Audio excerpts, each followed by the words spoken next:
Go. Good evening, everybody. Welcome back to another very special edition of the Gooner Gathering. I'm going to do it, Posh.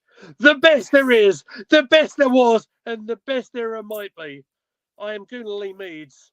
I'm your host, Lee, joined by my distinguished guest, the poshest man in all of sports entertainment today. Posh Bertie, how are you? I am doing great. It's been a long while since we last spoke. We definitely haven't been chatting and recorded a football related video for a few minutes. Definitely not happened. But yeah, it's very good to see you. I'm pleased that we are doing a video like this. Very pleased So am indeed. I. Been a long time coming. Absolutely, it is. So, for the benefit of those with flash photography, wink. So listen, myself and Posh have got to know each other really, really well through a certain, perhaps, where are we? Certain wrestling channel Cult. that's, yeah, certainly is, and certainly getting through the difficult times of the last couple of years, the lockdown, COVID times, etc., like that.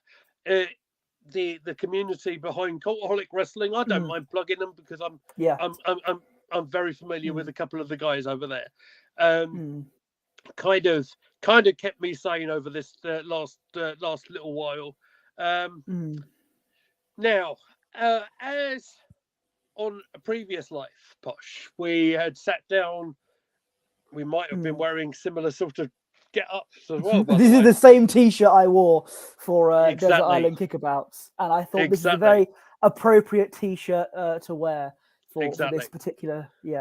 So in Canon Chatter Days, we sat down and this is how this series normally works. We have our very special guest come in. They've ended up on our island here, and they talk about three sort of football matches that they may have seen or may have got a strong affinity with, that's magically gone into a DVD that's we can actually play on a magical TV that's possibly run by solar power. And we'll talk about other things as well. Now, in our previous life, Posh, we already done your football matches, didn't we? We spoke about the mighty Arsenal and the mighty Ebbsfleet. We did. So an average video for us then. Exactly. But I thought it'd be a really fun idea, if not to entertain the masses or the millions and millions of our fans, the goons, as it were. I thought it'd be a really good laugh, and it'll be a good time for me as well, because I followed the American wrestling, the WWF, the WWE, wherever you want to call it. I followed that longer than I've been following any sort of football. I thought it'd be really fun to do a wrestling video. There's another one in planning as well, by the way. So, so if you're not familiar and you're not a wrestling fan, I would say thank you so much for clicking on this video and giving us your support. Me and Posh are going to talk wrestling for the next however long it will be, perhaps 55 minutes. Like we always do in our videos then. So you know us, right? So if this isn't your thing, look, this is for our entertainment, if nothing else, all right? Absolutely. So we thank you for joining us. And that's the introductions done. We'll pop a banner up there, which is kind of explanatory in what we're doing right now. So, Posh, we've ended up on this island. We've already done the football matches. Yeah. What we're going to do, we'll go into match number 1 in the wrestling department, mate. Let's talk about something that you want to see if you've got washed up on this island. And just to give you a little bit of crumb of comfort, where are you going to go for me first, mate? First of all, there's an object on this desert island. It is a cease and desist letter from Mr. T. Campbell. I'll just throw that away for a minute there. I think that's a bit inanimate object, I think. I think... good friend, bless him. He's a good guy, Tom. When I started doing the football side of this thing, I actually emailed him. And I said, look, in the interest of in transparency and in terms of the wrestling business itself, I want to talk to you. Like, can I borrow this idea that you're using? Right? He responded back to me so quickly; it was untrue, and I was so grateful for that. He told literally Tom Campbell, bless his heart. If you don't know who he is, Cultaholic Wrestling and BBC Radio Newcastle as well. Make sure you check him out. He's awesome. He said to me, just go ahead, do your thing and enjoy it. And, and now we're properly stealing his content. Exactly. So I'm sure the guys would be so proud of us. But so the first match, you may remember when we did it on Canon Chatter, I actually talked about a wrestling match I wanted to watch on a desert island, and I chose The Undertaker versus Triple H at WrestleMania 28. That's already there. We're not going to talk about that because that's already there. I've gone through. I'm not going to repeat myself. So but we're going to stick with the theme of The Undertaker here. It's The Undertaker versus Kurt Angle at No Way Out 2006. There is a story behind this. There is a story behind this. It's the first wrestling match I ever saw, and that was when I wasn't a fan of wrestling. Let me explain. So, I was about 5 years old, 6 years old, and I was at a family member. I was at my auntie and uncle's house for a family gathering. I think it was a birthday of some sort, and at the time, I still do, obviously, have an older cousin, and I used to think he was a really cool dude. He used to think I was an annoying little toe rag. He still does. He was okay with me because when I was very little, he used to babysit me when my parents went out for dinner or something. So little posh man, little posh man, I had a top hat and everything, you know. But yeah. And I went over up to my cousin to bother him. He didn't mind as long as I wasn't too annoying, but I wasn't annoying. I was a very polite boy. Of course. And he was watching something, and I thought, I don't know if it was the actual pay-per-view of No Way Out 2006. Might have been one of the highlights they put on the DVDs or whatever. Yeah, the best of or something. Yeah, one of those compilation DVDs, and I was like, "Ooh, could I?" I was like, because I wanted to kind of be next to a guy who I thought who was really cool, because I can be cool as well. So I thought, absolutely. So I'm probably doing my own thing as well in the meantime, not bothering of what's going on the TV, and then I realized, and then it was The Undertaker came out. The Undertaker and Kurt Angle. That match was about to start, and this is a real life. It's just like it's a real life sport, like football in a way, where it's not a cartoon or anything, but the lights are going out, and this guy, this evil, the music, and this kind of the dead man personas coming out. And I'm like, and. I don't mean to like disrespect the whole Undertaker persona when I say this, but it felt like this is a cartoon in real life. I love it. Yeah.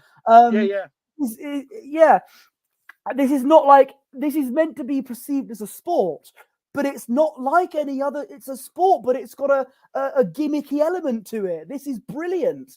And then Kurt Angle came out with all the American singlet and everything, and I thought, this is brilliant. This is something you'd see. It is quite a fictitious thing in real life, if that makes sense. And me being a 5-year-old with that 5-year-old mind, this is brilliant. And I was watching it, and obviously, I was only 5, so I didn't really know. I wasn't a little Dave Meltzer, put it that way. But I just enjoyed the match. And it was very good, and I believe Kurt Angle won in the he did, and what means did he have him in the alcohol? I think I don't know. I can't imagine the Undertaker tapping out. I'm going to see this. I'm doing a bit of research here because I have not seen that match in a while. He's not got the finish written down. Unbelievable. I know. But no. Let me cover you. Just as you deal with this. By the way, anyone who's watching us, look, this is totally unscripted. I didn't know Posh was going to choose this, but so I can roll off this.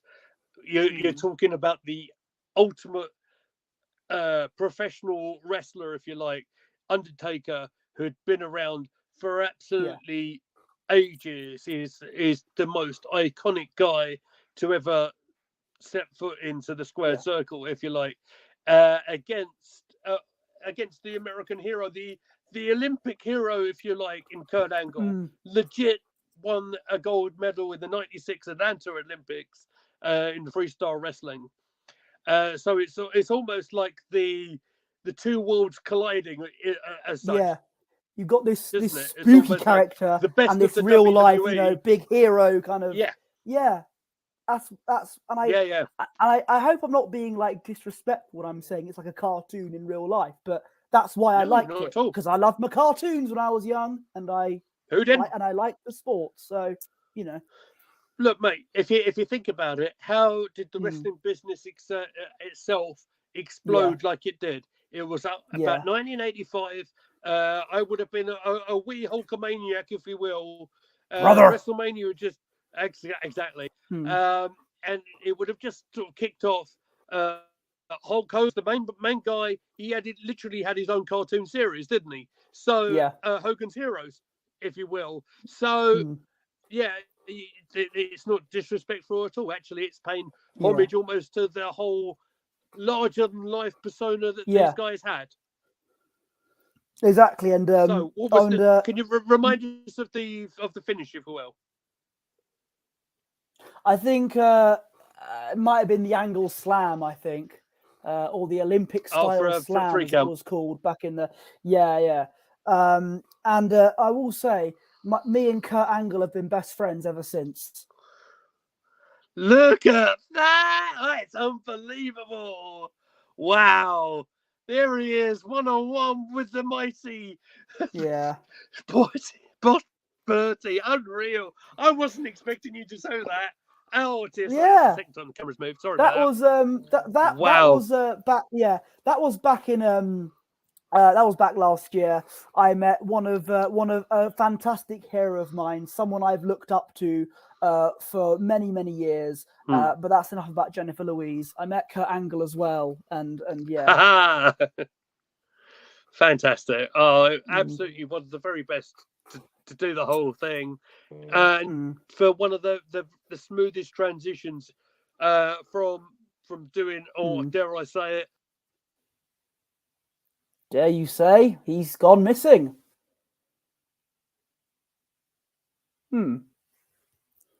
Has the power gone off in his house again? It happened to me, and now it's happened to him. Oh, here he is. Here I am. I'm back. Oh, I thought Richard Keys turned your power off again. I don't quite know what happened there. Oh, I don't know.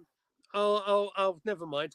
As I was trying to say, from transitioning to the real stuff to the entertainment stuff, if you will, he was just sensational, especially his debut year when he just came out and had that unbeatable record, if you like.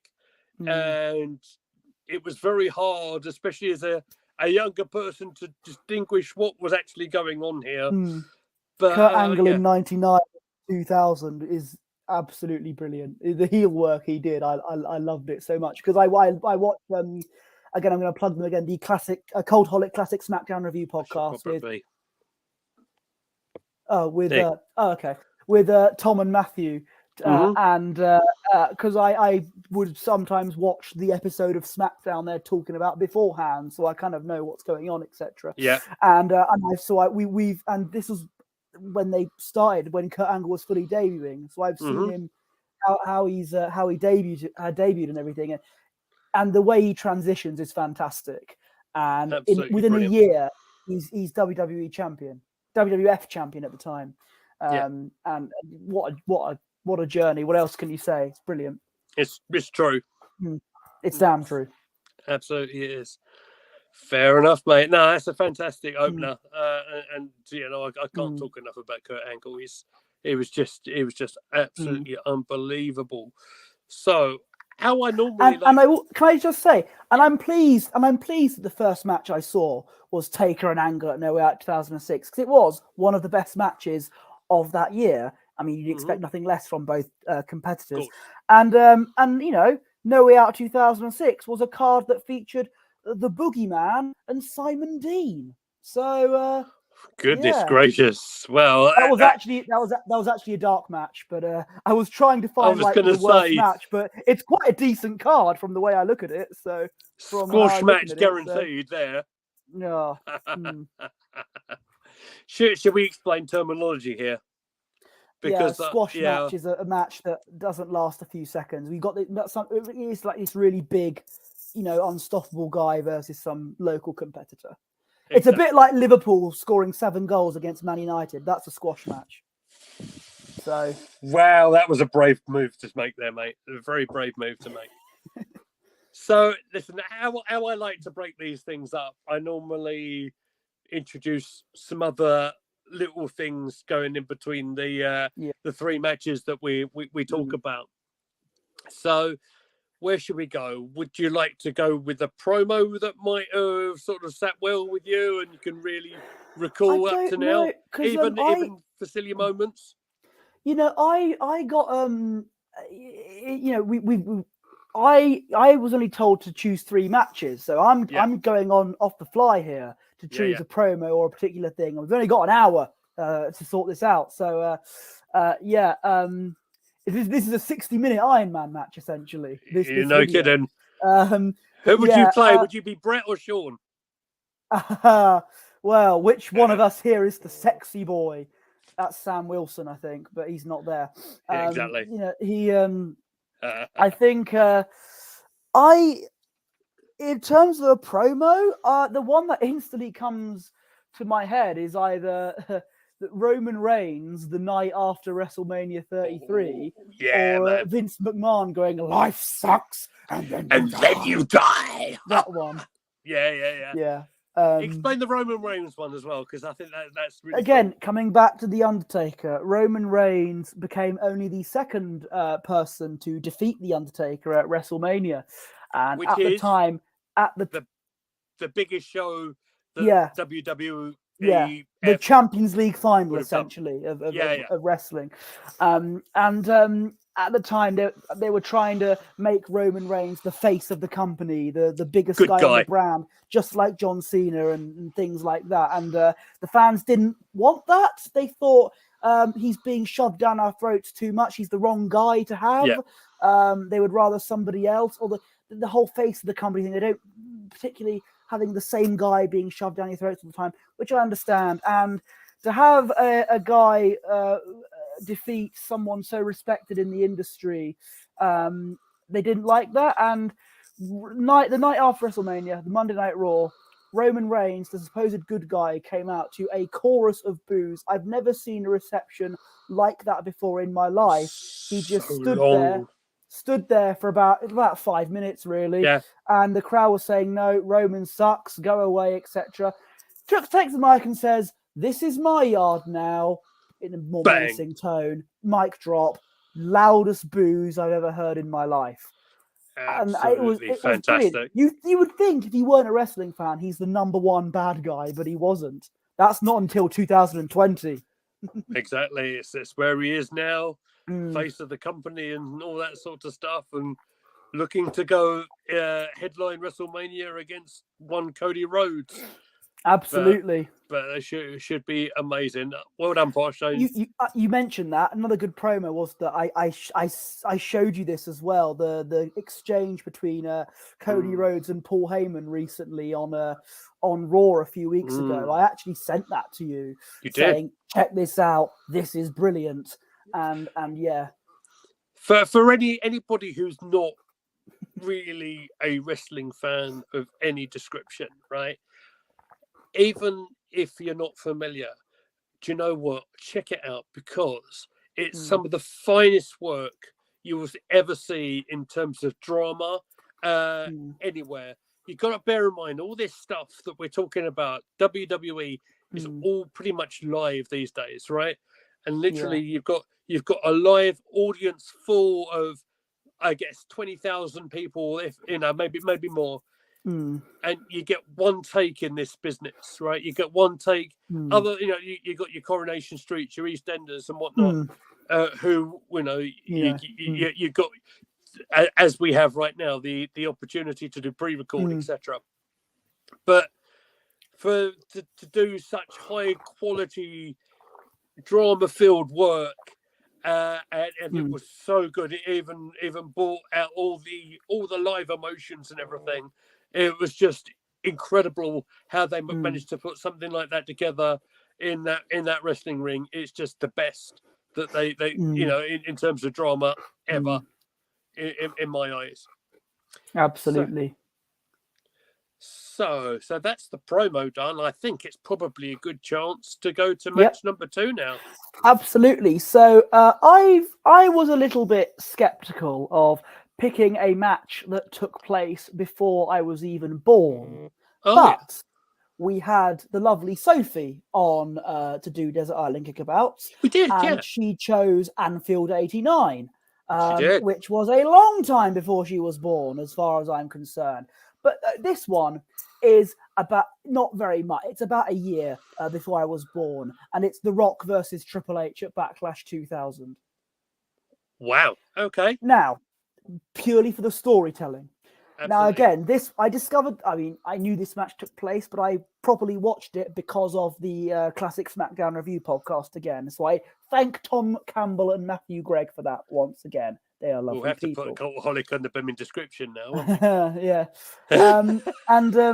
They did a watch when it comes to the pay-per-views in this time frame. They like to do a watch along, and most of the time they talk. Some of the time they talk about wrestling. Others they talk about some other obscure random things, like we do essentially.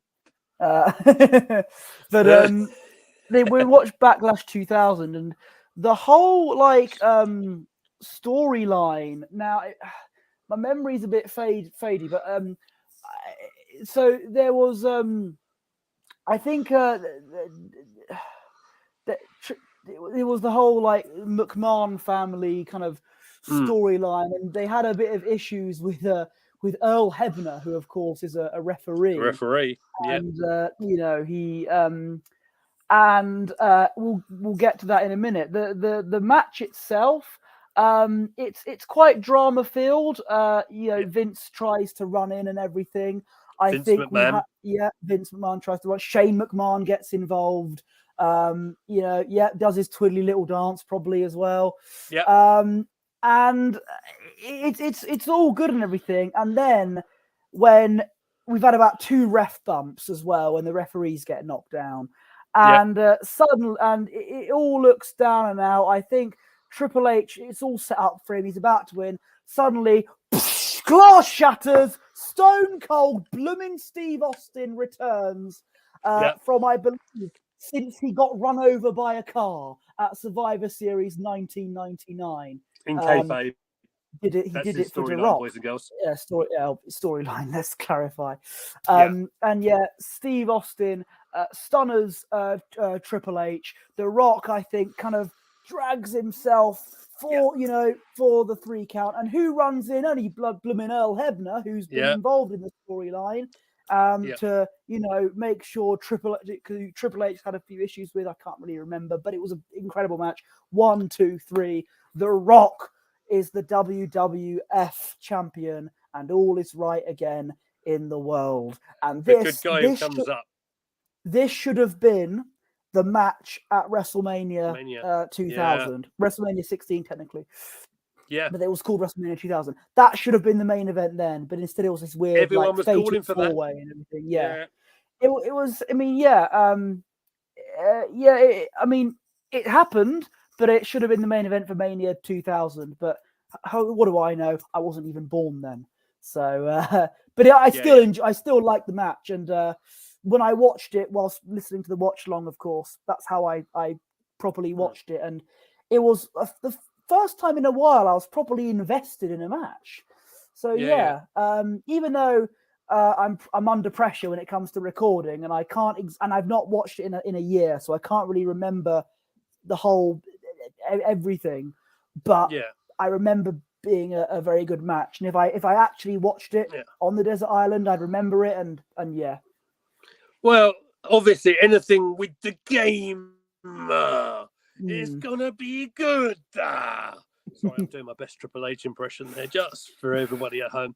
But you're absolutely right. You know, they made a big thing of for whatever reason, instead of really promoting the wrestlers as such, it was very much McMahon family out warfare. Vince, Shane. Stephanie, it was proper soap opera back in like 2000, and yeah. Oh, how could we forget? How could we forget beloved Linda McMahon? Exactly. You're lining herself with one Mick Foley at the time, recently retired Mick Foley as he was there back in 2000. I know. Oh, the street fight gets an honourable mention. The Royal Rumble 2000. I didn't put that in bang, there, bang. but that was Cactus. But that gets an honourable mention. Now that you mentioned that, but yeah, go on, carry on. Absolutely, Cactus Jack. So that was Mick Foley's alternative. What's the word? One of many alter egos gimmicks. That's the word. Thank you, sir. So, apologies if I'm a little bit choppy, by the way. I think I'm losing frame rate here, but there you go. Never mind. Nothing I can do about it right now. So, okay, that kind of sums up match number 2. I just disappeared off the screen. I'm getting worried. No, you're here. I can see you. Oh, he seems to have frozen now.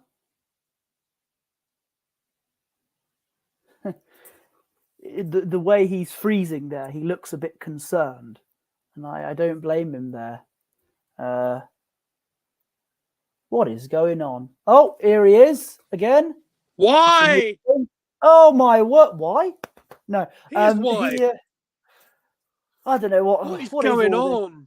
I think it's the YouTube gods saying, "This is a football channel. What are you doing? What are you doing?" Oh boy. Yeah. Okay, never mind. Listen, it's not. It's a Gooner Lee Meads broadcast. Anything can go wrong. It normally does. But hey, never mind. Thank you for covering for me. I'm sure no one noticed. Absolutely, it's fine.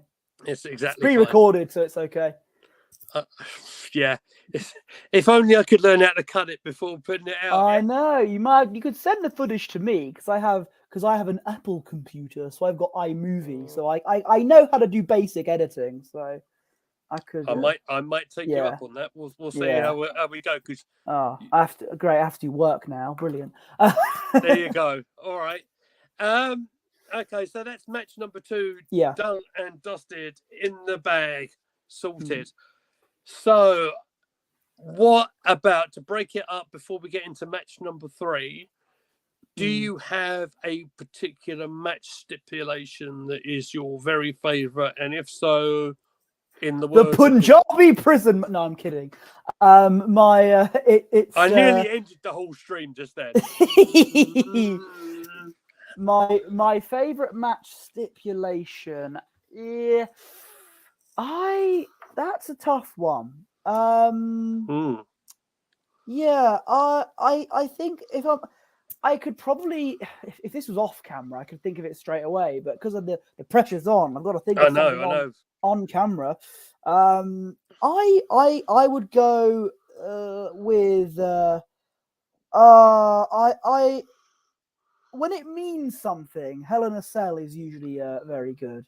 I know not so much when it's a gimmick pay-per-view and they're trying to force it and they're trying to when there's a feud happening and they go, oh, it's October, we've Roman Reigns and Drew McIntyre, they've not had a match at all, but we got to have them in a Hell in a Cell match because it's October.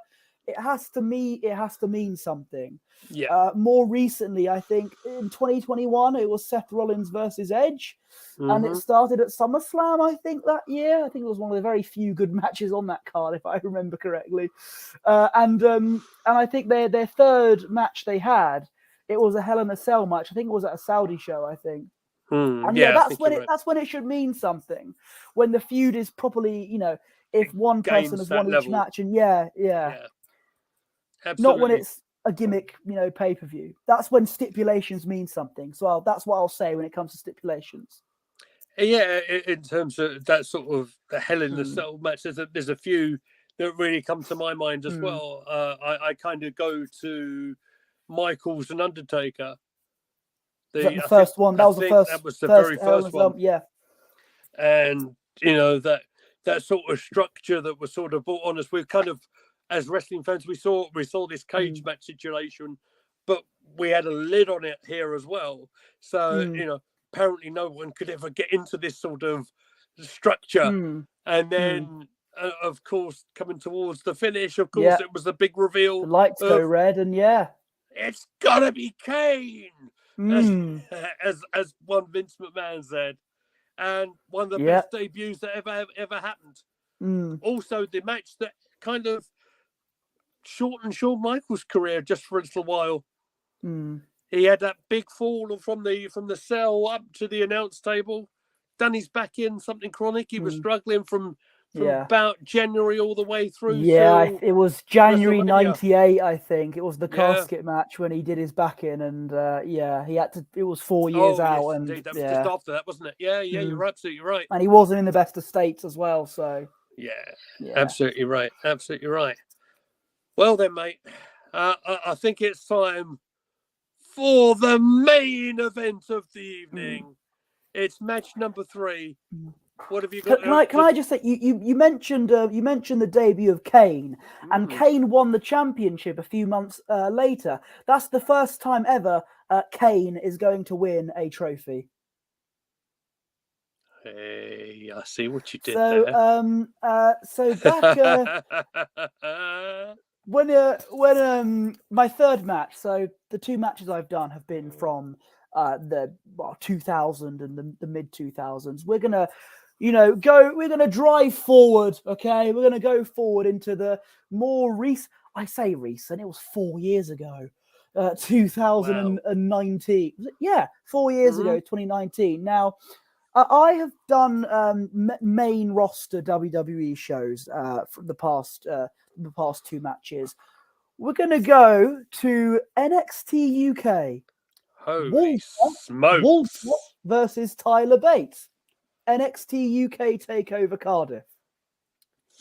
Okay. Tom Campbell picked this one when he did his Desert Island Graps, and if you want a better explanation on it than I would ever do, go and check out him, because I think he sums up brilliantly. So the UK crowds are always regularly very electric. They're very brilliant. The wrestling crowds in the UK are always very good, and the NXT in I think it was July of 2019, the NXT UK, the UK brand, did their own kind of pay-per-view show in Cardiff, and the crowd were red hot for every match. It was brilliant. But the one match I remember was the main event. Volta, now known as Gunther, now current Intercontinental Champion. Absolutely, I think he's going to break the Honky Tonk Man's record. Wow, that's what I think is going to happen. Spectacular, by the way. And anyways, Volta. In terms of a championship run, I haven't got the figures in front of me because you've just thrown that. It's quite close. Over 400 and something days, isn't it, Honky? Yeah. But I've got to be quick now. We've got half an hour left. Yeah, we've got plenty of time. You've got plenty of time. Okay. Don't rush. Volta at this time was the NXT UK champion, and this is a big championship. It was a title that's only been held 3 times. Tyler Bate was one of them, and he was obviously Pete Dunne was the other one. And yes, exactly. The one half of Moustache Mountain with Tom Campbell's stunt double, Trent Seven. So Tyler Bate versus Volta. Tyler Bate was the challenger, and it's very much an old school matchup. We've got this big brute heel who's had this championship forever, and no one can stop him. He's this big boy. Tyler Bates, this brilliant underdog character, loved by the entire crowd. And even though on paper you think, oh, he's too short, he's not got a chance. You've got to the crowd believe, and it's all, and he can definitely do it. He's this isn't, oh, he's too short, there's this unrealistic. No, it's 2019. We don't do that in the wrestling much. But yeah, it was a phenomenal match, and as Tom said, the best part of it was the ending. I know that sounds a bit, oh, because it was rubbish. No. I meant the finish of the match. It was a typical, very decent, NXT main event match, and obviously, which I know they did I know this is standard for NXT, where they kick out at like 2.999 at a lot of finishes. Just about, yeah. I know it became a bit of a cliche now, but I think it was still some elements of entertaining in that match as nonetheless, and I think it was because of the crowd. The crowd were fantastic. Crowd and the drama. They started singing "Please Don't Take Me Home." Yeah, you had your "This Is Awesomes," your "Fight Forevers." You can have that, but they started chanting "Please Don't Take Me Home" like it was at a football match. Yeah. It was amazing, and you had the Volta and Tyler Bate beating the sugar out of each other, and it's such an amazing thing to see, and because at this time they were kicking out at 2.9999 occurring at their finishes. Volta picks up Tyler Bate. This is the finish of the match, almost the finish. Volta picks up Tyler Bate, hits the big old power bomb on him, mighty, and you'd expect, and I think he hits his finisher afterwards, and I thought, oh, okay, this is the end of the match. Tyler Bate instantly kicks out, and he doesn't just kick out at 1, which from 2.99, and usually it was the last ditch, but this was at 1 at the very end of the match, and he didn't just like kick out, like just about got the shoulder up. He leapt like a fish up a tree, like it was William Saliba trying to head the ball away or something. Like it was, he leapt up, and the crowd roared with excitement. They were going, no, Tyler Bate, Tyler Bate, to the tune of "Give It Up," and Randall Keith, and the crowd were electric. We're like, oh my God, that was at 1. What is going on? He got back up. Volta was like, what? What the hell? Right, this is big. This is huge. The crowd's up. It happens, and then straight away, Volta, buckshot lariat, 1, 2, 3. Hopes and dreams crushed. Vanished. And it sucked the life out of everyone, but I mean that in the greatest way possible. Yeah. It was one of those, oh my God, oh for God. But it did, emotion. It showed, emotion. It also showed how strong Volta is.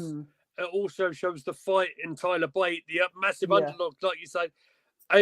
Tyler would have been really young at this stage as well, wouldn't he? He would have been only quite young. It feels like he would have been at 19, 20 about that stage. He's about a year or two older than me, so I think he's about 24.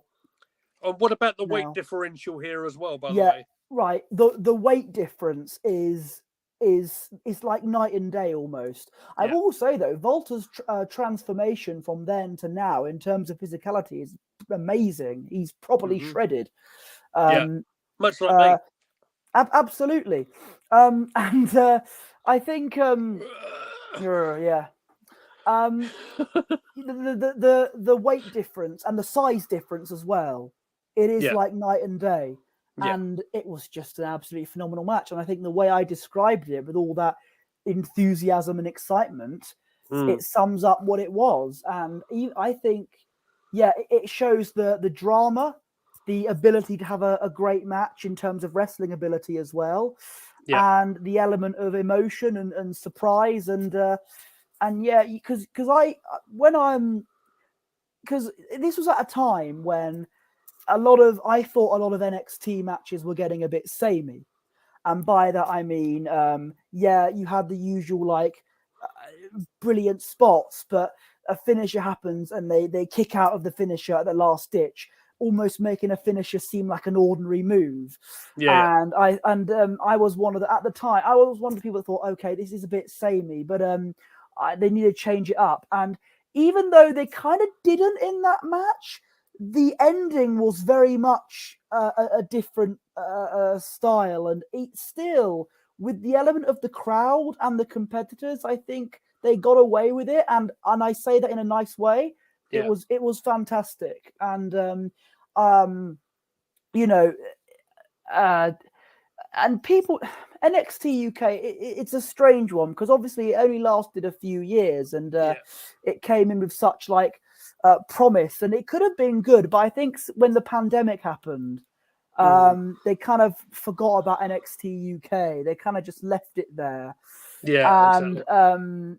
I think Volta and Ilya Dragunov had a decent match They in did, an empty yeah, I know arena, this. and that was about yeah, and I think that was about it in terms of from the pandemic onwards. And I'll be honest with you, I didn't watch an NXT UK much at all. I only watched the two takeover shows that they did. But Volta and Tyler Bate did enough to make it a match that I'd watch on a desert island, stranded. So exactly, and he's disappeared again. But yeah, as you can tell by my excitement and my emotion, it's a fantastic match. So yeah, always good. He's upside down. Oh, he's right side up now. Okay. You were upside down for about a few seconds. How did I do that? I it's have the no magic idea. It's the magic of StreamYard. Do you know what? This is the blooming first time I've had so many technical issues like this. I don't know what's going on. It's and because I'm really sorry. I tell you what, in the video that we did, I pulled back the curtain. We went live. Don't do it. We went live. We went live before we did this and talk about the Arsenal news, and we may have criticised the celebration police a bit too much. They messed with me, and now they're coming for you, I'm afraid. Oh, well, you won't be too long before the power goes off in your house. Be very careful. Wait for the lights to go, and then all of a sudden, gong, gong. By God, it's Richard Keys. It's Richard Keys. By God, exactly. So listen, in terms of, I think that we've pretty much covered everything that we wanted to deal with. That was a absolutely out of left field choice. I didn't think you were going to go for NXT UK, but it's what it's all about. Yeah, it's what it's all about. And there may be a resurgence in NXT coming up soon because, of course, they've got NXT Europe going to be launched anytime soon. I think since the whole, I know it's kind of not a thing anymore, but since the whole NXT 2.0 thing happened, the momentum has just gone off the edge of a cliff. I know there are some very good competitors still there. Bron Breakker, most notably, the son of Rick Steiner's boy, isn't he? There was talk of him when he comes up to the main roster to dethrone Roman Reigns not so long ago. I think undisputed champion currently. I think those rumors have kind of the cold water has been poured, I think, of those rumors. But that was around this time. They're probably going up a different road. Yeah. Or roads. Around this time last year, those were the rumors at the time. And so they've still got some good competitors down there. Bron Breakker, Carmelo Hayes as well. So but it's just the momentum of NXT, I think. Kind of it's not the same as it once was. I agree. Pre-pandemic, I'd say. Yeah, totally agree, unfortunately. But, you know, I suppose with the great Shawn Michaels at the helm, looking after that brand, anything can happen over there. So, and Shawn can absolutely, if you're not familiar, one of the very best that ever did the business anyway. Look what he done with Logan Paul. Am I correct? Am I saying that right? You are correct, yes. Look at the work he put in with Logan Paul transitioning over to the WWE. He's had three, I think it's 3 matches, maybe 4 now. If he was in the Royal Rumble, wasn't he? He's gonna pretty much. It's not confirmed yet, but he's gonna. He's pretty much gonna face Seth Rollins at WrestleMania, right? Which is huge for Logan. Yeah, absolutely. It's going to be. I'm very hot and cold about Logan Paul. He's a fan. He's been very good in the ring, but He's done some silly stuff in the past, which I'm a bit, but he's very good at, considering his celebrities getting in the. I say celebrity loosely for Logan Paul, but people like him getting into the ring is not exactly, sometimes not exactly a good thing. But he's taken to it superbly, so I will give him that. Absolutely, yeah, I totally agree with you. I mean, he's probably rehearsed an awful lot of stuff a little bit behind the curtain, a little bit, but what his presentations come across really quite well, and I think he plays the role quite well as well. In terms of, you talk about good guys and bad guys, I think he kind of takes that bad guy role quite well as well. Yeah. So it kind of suits his character. So I think that's an interesting point. And like I said, with everything with NXT, look, hopefully there's a bit of a resurgence on that brand as well. So, Posh, I think we're at a point now where we'll say to everybody, if you wanted to see Posh Bertie's choice of football matches on our fictional desert island, best place to go is on our YouTube channel. Have a look in the playlist. It is under the Canon Chatter banner from when we started very early doors, wasn't it, mate? Absolutely. It's a really good video as well. So definitely check that out down there. And I suppose the best other thing I can do is say, you might not be able to leave a comment necessarily because this is a pre-recorded video, but Posh, would you like to tell everybody where they can find you on Twitter? Yes, absolutely. I'm on Twitter at Posh Bertie, and I'm on Instagram at Bertie Wanless. I'm private on Instagram, but I will accept requests. There you go. Fantastic. Well, listen, I've really enjoyed doing this. This is, as pretty much everything that we do, Posh, unscripted, uncooked, and all that sort of jazz. Yeah, it's always a great laugh, and this is the first time that we've spoken at any length for talking about something else that we love other than the Arsenal. You can find me at Gunnar Lee Meads on Twitter. If any of you guys are also wrestling fans, I think Sam Wilson may be up for doing one of these soon. If anybody else is up for doing one of these videos or doing a football related thing in terms of coming on our panel, doing one of the watch-alongs or anything like that, give us a message on Twitter and we'll get you sorted out and we'll get something done. But I know you discussed this with Luca. I remember when Luca did his Desert Island Kickabouts, and you pretty much he wanted to talk wrestling more wrestling than anything else. It was incredible, and you saw a different type of side from Luca AFC on YouTube. Make sure you check him out. Good lad. But yeah, definitely check him out. I was just about to wrap it all up. So listen, thank you all for watching our stream tonight. I've enjoyed this a lot, Posh. Make sure you hit the like, share, and subscribe. We'll catch you next time. Cheers. I do out.